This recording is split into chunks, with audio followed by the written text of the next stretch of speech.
काल गुलेवाडी येथे हरिनाम सप्त्यामध्ये जे काही घडलं ते आपण सर्व संगमनेरकरांनी समजून घेतलं पाहिजे. संगमनेर तालुका एक अत्यंत शांततेचं बंधुभावाचं वातावरण असणारा तालुका आहे. विकासाची सातत्यानं वाटचाल करणारा हा तालुका आहे. हरिनाम सप्ताह ज्यावेळेस असतो त्यामध्ये वारकरी संप्रदायाचे विचार मांडण्याचं ते व्यासपीठ आहे. आपले संतांचे विचार मांडण्याचं ते व्यासपीठ आहे.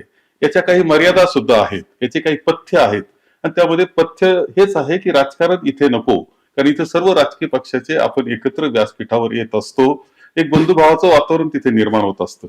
असं असताना कालचे महाराज जे कोणी तथाकथित महाराज होते त्यांनी तिथे राजकारण सुरू केलं, राजकारणावर भाषण सुरू केलं.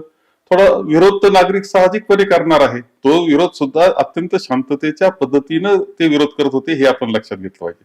त्यानंतर होणाऱ्या खोट्या केसेस, त्यामध्ये लावले जाणारे खोटी नाटी कलम, ज्या पद्धतीनं कलम लावले जात आहेत त्याच्यातून कुठेतरी छळ करण्याचा प्रयत्न हा चाललेला आपल्याला दिसतो आहे. याच्यातून एक दहशत निर्माण करण्याचा प्रयत्न चाललेला आहे, माणसांमध्ये भेद निर्माण करण्याचा प्रयत्न चाललेला आहे, आपल्या तालुक्याची शांतता बिघडून टाकण्याचं काम यामध्ये चाललेलं आहे.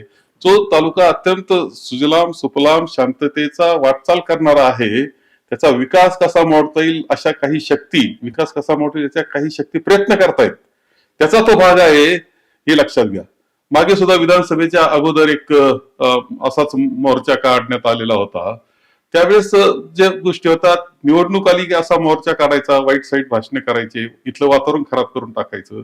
पुन्हा आता निवडणुका आल्यात, ते काय काल काय घडलंय हे समजून न घेता पुन्हा मोर्चा त्यामध्ये काढायचा आणि सगळं वातावरण कसं बिघडून टाकता येईल, तालुक्याचं विकास कसा थांबवता येईल याचा हा प्रयत्न चाललेला आहे. माझी संगमनेरकरांना अत्यंत स्पष्टपणे विनंती आहे की आपण जी राजकीय संस्कृती निर्माण केली, आपण जो बंधुभाव आहे, आपली जी विकासाची वाटचाल आहे ती चालली पाहिजे.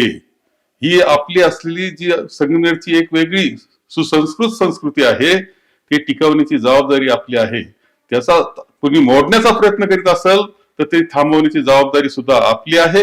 आणि उद्या जे काही घडतं आहे त्याच्या बाबतीत आपण अत्यंत काळजीपूर्वक या सगळ्या गोष्टी, या सगळ्या प्रसंग समजून घ्या आणि आपणच काळजी घ्या, असं मी आवाहन आपल्याला करेल.